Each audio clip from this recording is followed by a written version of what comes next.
this morning so well. It's one of those songs you can just sort of lose yourself in and just think of like what God is able to do. It's a good reset. Hey, it is so good to be with you guys this morning. Thank you so much for joining our service. Welcome to June. Hey, I don't know, I often find when I get up here I start talking about the weather. It makes me feel like I'm a little bit older than I think. But hey, you know what? I love June. I live for June. I don't know if you remember in February, dreaming of June. I don't know if you remember the sound your windshield used to make when you had your scraper and you were digging it out from like a 1/4 inch of ice that had melted and then frozen and then made you late, and you're just like, June! I just want June! We are here, so congratulations to all of us for making it. Hey, I'm really excited this morning. We're starting a brand new series here at Spotlight called Deja Vu. We've had a great journey through Ephesians led by Pastor Mark. I trust that that's just really spoken to you and grown you in so many ways. But this morning we're going to start a new 4-part series called Deja Vu, and this would be a great thing if we were all together because I could get some immediate response. So feel free to respond in the chat. But how many of you know what Deja Vu is?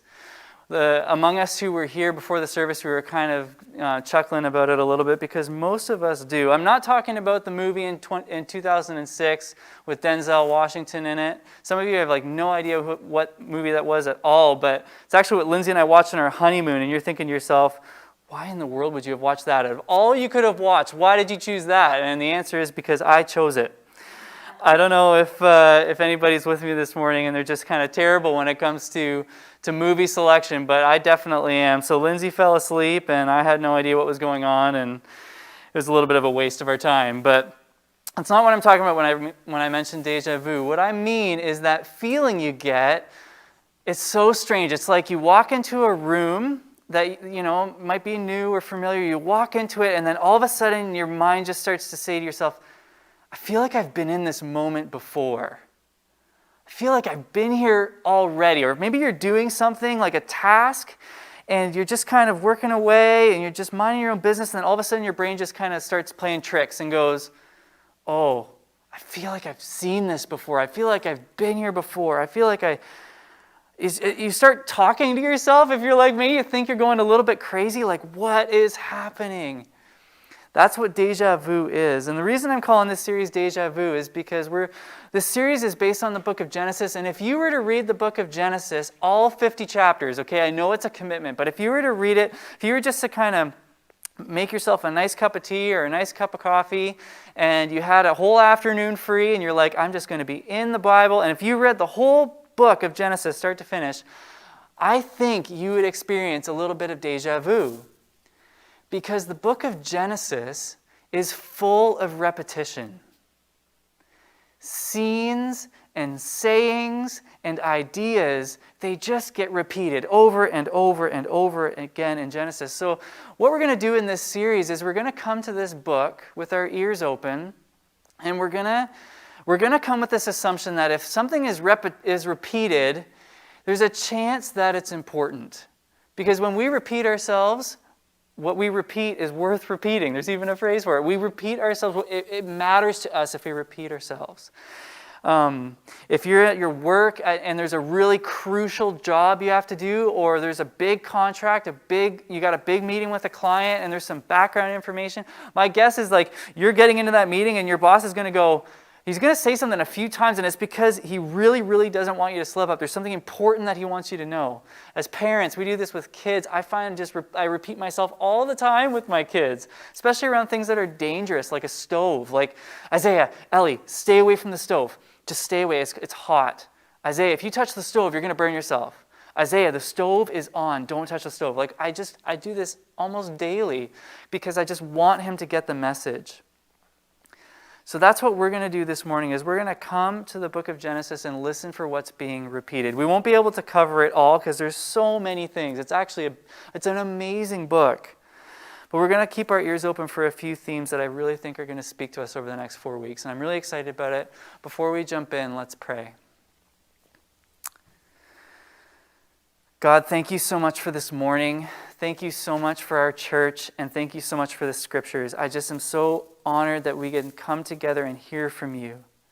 Thank you that you speak to us. You didn't just speak thousands of years ago, but you're speaking to us today. And we just want to be a church that welcomes your voice and hears from you. So, God, I pray that in a way only you can do, I pray that you would speak to us this morning. In Jesus' name I pray, amen. So before we kind of jump into this repetition, I wanted to just give you a very, very brief overview of the book of Genesis. I don't know if you've been there in a while, if that's kind of where you've been reading your Bibles on your own. But if you haven't, this is just kind of as fast as I can, tell you what the book of Genesis is. It's 50 chapters. It's at the very beginning of your Bible, and you can kind of break it up into two parts. The first part of Genesis is Genesis 1 to 11. And in these chapters, if you're imagining like a movie, we've got just a very, very wide frame. We get the big, big picture in the first 11 chapters. We find out at the very beginning that there's a God who created the sky and the land and everything in it. He made humans to run things on his behalf, to rule the earth and to be in his image. That's kind of like right from the very beginning. But we find that very, very, very soon after this, there is just something in humans that wants to do things their own way. There's this pull just to kind of question and to reconsider and to do it different. And this is all kind of represented in the story of Adam and Eve, okay? God creates all that is, says you can have whatever you want and all that I've made, but there's just one tree. I just don't want you to eat from that. I don't want you to determine what's good and bad. I want to keep that right for myself. But there's just this pull to change those things. And when humans do this is not just in chapter 3, it's all through the beginning. We see when humans start doing things their own way, really, really bad things happen. It's like God has these really great intentions for how he wants his world to run, and then humans just keep getting in the way. This is going to be a little bit of a bad example, but this is the best way I can describe it. I feel like this happens to me all the time. When I build things with my kids, like if I build a tower, as the adult, like in my mind, I just want this tower to be built. And I'm just kind of putting one block on top of another. And then I've got my kids around me, and they're just smashing it down. Like they're just want it to fall. And they're kind of helping me a little bit. They put one block on, and then they just boom, they just knock it all down. And that just seems to be what the world is like in Genesis 1 to 11. It's like God is wanting things to go in a certain direction, but humans, they just keep pulling it and turning it and going in a different way. And then if you come to Genesis 12 to 50, it's like the wide frame zooms in on one family. And it's the family of Abraham, Isaac, and Jacob. And there's also a significant part at the end of the book dedicated to one of Jacob's sons, Joseph. But this family is so important because God makes this family a very important promise.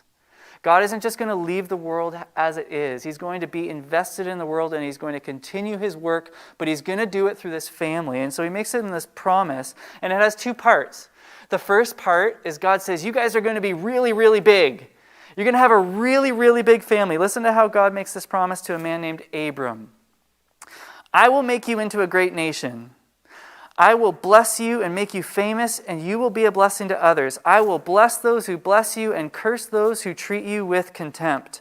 All the families of the earth will be blessed through you. So big family. And that's a big promise. You hear that there? All families of the earth. Does that mean the Parkers? Does that mean the Davis family? Does that mean the Pearsons, the Paquettes, the Hadwins? It means all families of the earth. That's incredible that all of these families are going to be blessed through this one family. It's crazy. But the second part is that, so you're going to have lots of kids, and these kids are going to have a very specific place to stay. They're going to have land that is their own. And Abraham doesn't possess it yet, but he's gonna. And that's kind of like this two-part promise that God makes to this family. So that's Genesis as a whole. Now let's start tracking with some of this repetition. This promise I just told you about is actually an impossible promise. It's not something easy or obvious. It's impossible for this promise to come true. And the reason it's impossible is because the wives of Abram, Isaac, and Jacob are all barren. Every one of them. And so that's the repetition we're going to follow through with this morning, is that God makes this huge promise to this family, but there's always this enormous hurdle in the way that seems impossible. So let me just show you what I'm talking about. In Genesis 11:30, we read this, Sarai. So there's lots of name changes in Genesis, by the way. So some of you might be thinking Abraham and Sarah, which that's who I'm talking about, but at one point in their story they had different names. So this is Abraham and Sarah, but at the beginning their names are Abram and Sarai. Listen to this. Sarai was unable to become pregnant and had no children. That's in Genesis 11:30. So let's move down to Isaac. Isaac's wife, Rebekah, was the same. Listen to this in Genesis 25:20-21. When Isaac was 40 years old, he married Rebekah, the daughter of Bethuel, the Aramean from Padan Aram, and the sister of Laban the Aramean. Isaac pleaded with the Lord on behalf of his wife because she was unable to have children. Oh man, I think I've seen this before. I feel like this has happened before. Finally, let's come down to Jacob's story. And I'm just going to tell you right off the start, Jacob's story is a little bit strange. It's going to sound strange to us because Jacob doesn't just have one wife, he has two. And these wives are not just any kind of wives, they're sisters who are also his cousins. Just to give you a little bit of family background, this is, and also just to make it a little bit more layered, Jacob didn't really decide to have it happen this way, it just sort of did. So that's a story for later. Hopefully that gets you intrigued and gets you into reading what in the world happened. The answer is a lot. But listen to this. This is how the Bible talks about when Jacob starts wanting to have children. When the Lord saw that Leah, that's one of his wives, was unloved, he enabled her to have children, but Rachel, that's her sister, was not able to conceive, could not conceive.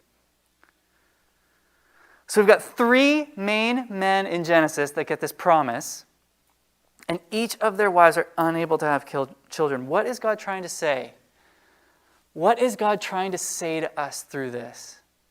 I think it's intentional. I think God's trying to tell us that God is able to do exactly what he says he will do, no matter if we think it's impossible or not. God is able to do exactly what he said, even if it seems impossible. And what he wants to know from us is, do we believe this? Do we believe this is true? And all of this has to do with our expectations. All of this has to do with what we think God is capable of doing.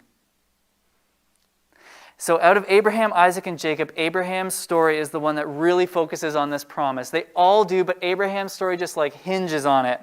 And listen, there's some of his story I haven't even told you yet. You probably already know this because we've all, I think a lot of us have grown up around the church. But here's the deal. So not only is Sarah barren, but Abraham and Sarah Abraham is 75 and Sarah is 65 when they get this promise. I'm not an expert in biology. That wasn't part of my Kingswood training. But I just know if you were to tell somebody who is 75 and 65 that they're going to have a child, they're going to laugh at you. They're going to laugh. You're going to think you're crazy. And here's the thing. Abraham and Sarah both laughed at one point or another.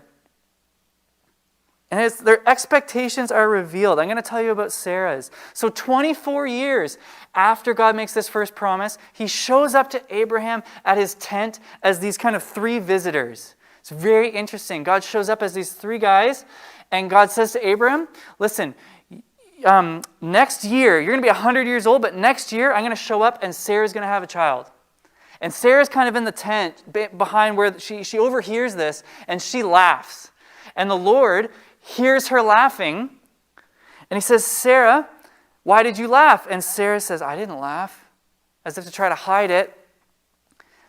But God's not going to play her game. God knows she laughed. And listen to what God says to Sarah. Is anything too hard for the Lord? That's his question to her. Is anything too hard for me?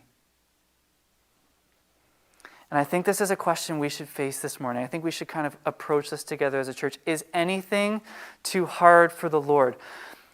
Is God able to do what he said? What is my expectations of him? So I have just a couple of thoughts on expectations, because I really think this is at the heart of what we're supposed to be coming to this morning. There's two things I think kind of trip us up when we think about our expectations of God. The first is that we actually have expectations of God that are misinformed, and like he never meant for us to have that expectation of him at all. They're misunderstood expectations, and this is one of the most frustrating things in the world. Have you ever been in a work situation where you don't have the clear, proper expectations of one another? Or in your marriage, you kind of like start going down the journey together, and you're like, I expected you to be like this. And really, it's not turning out that way. Or with your friends, you guys have this expectations. One of you wants to be together all the time, and the other one's like, no, I've got other things. Like expectations, when they get kind of confused, it can be really, really frustrating. And we do this with God sometimes. I know that this might seem strange to us, but we do. And one example I can think of clearly, especially this is me, and this is what I think a lot of us who live in this day and age think of Jesus and have this expectation of following him is like, it's going to be easy and comfortable. We just think that following Jesus is going to be comfortable and easy. God is going to get in the way of us getting whenever hard things or trials or pain come. And when he doesn't, we get so upset because he didn't intervene. But here's the thing. Jesus never said that we would not face trials or hardships or pain or any of that. The complete opposite. Listen to what Jesus says in John 16:33. This is like a one-sentence expectation giver for us. Here on earth you will have many trials and sorrows, but take heart because I have overcome the world. He doesn't say, here on earth I will get in the way all the time when bad things happen. It doesn't say that. It doesn't say, if you follow me, you will avoid all of the trials and sorrows in the world.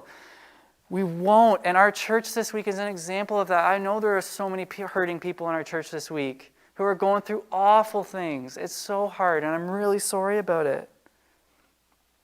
Listen to something else Jesus says. This is kind of a little bit longer. He says, look, I'm sending you out as sheep among wolves, so be shrewd as snakes and harmless as doves. Sheep among wolves? The last thing I want to be around a wolf is a sheep.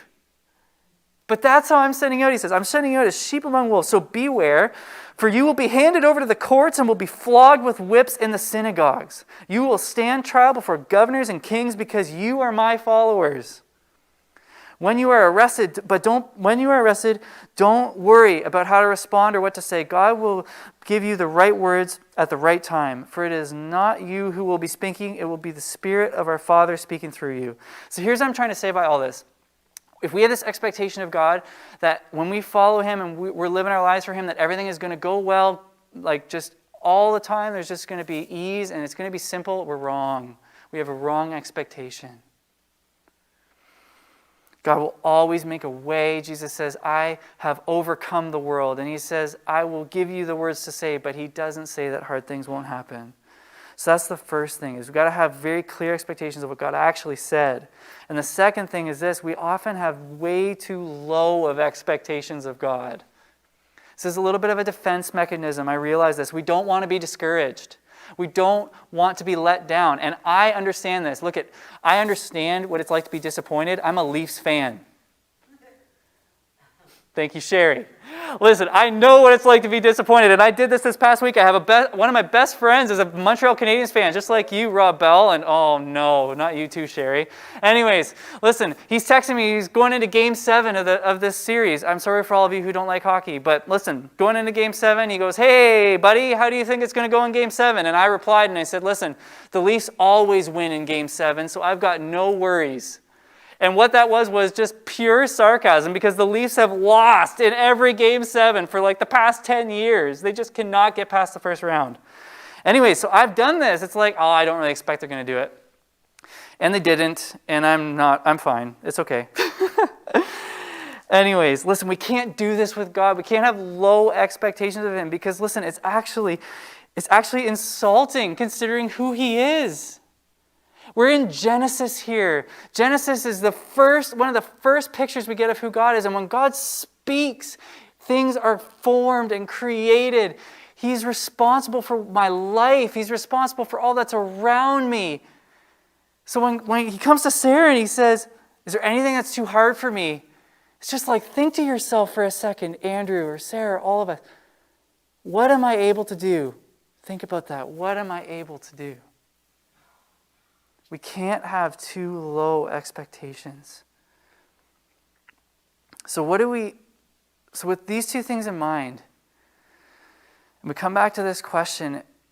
We need to have something specific. We need to know what God has actually said. Like, that's kind of the centerpiece of this, especially with the misunderstanding expectations, is what has God actually said? And Pastor Mark's actually gone through a whole sermon on a whole series on how to hear from God. How do we know this is actually God speaking and not just my own wishes or desires and hopes? And you should go back and listen to that and use that as you study and try to understand this. But here's what I want to say this morning. There's a couple of things. The first is I think God speaks to us. I think it's hard to read the book of Acts and not realize that God is invested in the lives of people in His church and He's directing and guiding them and saying things to them. And I think He makes it clear. So listen, if God has made something clear to you this morning and you know it, and it's been a long time since you've seen it come to pass and you're waiting and waiting and waiting, I just want to encourage you to keep waiting and to not lose heart and not lower your expectations, but hold on to the words of God and what He said to you. And let us be there for you. If you're confused or you're questioning, come and ask questions and come together. That's what the church is for. But I think there's something also I want to mention this morning for us as a whole. So that's like you as an individual and me as an individual. I'm holding on to those things too. But there's something bigger than that I want us to imagine and use our imaginations for this morning. And that's this. This whole idea of barren women bringing forth the family of God, it doesn't just stop in Genesis. There are other women all throughout the Old Testament that are unable to conceive, that God does an amazing work in, and the family continues. But it's not just an Old Testament thing, it's a New Testament thing. Let's use our imaginations here a little bit, okay? Listen, Mary was not barren. She was a virgin. So here's the thing. If I'm thinking in my mind just about the chances of having a baby, there's barren on the one hand, where the doctor says, no, this isn't going to work. People try and try, there's no chance. But listen, if you don't want to have a baby, don't have sex. That's the only 100% birth control method is don't have sex.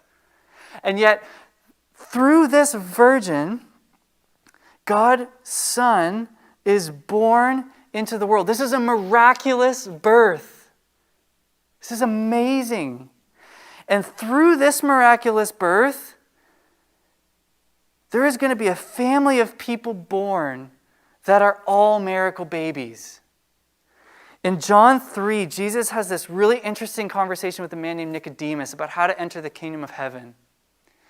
And he says to Nicodemus is like a lead teacher. He says, listen, you need to be born again. And Nicodemus says, what?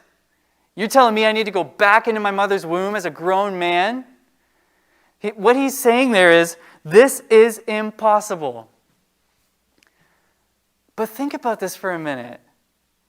For 2,000 years, miracle babies have been born to make up a family.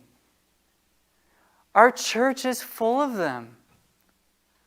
History is full of them. Other churches in Stratford are full of them. Full of miracle babies who you would just think, like even maybe you have your own story is like this. I have something like this too. Like, I am totally different because of Jesus.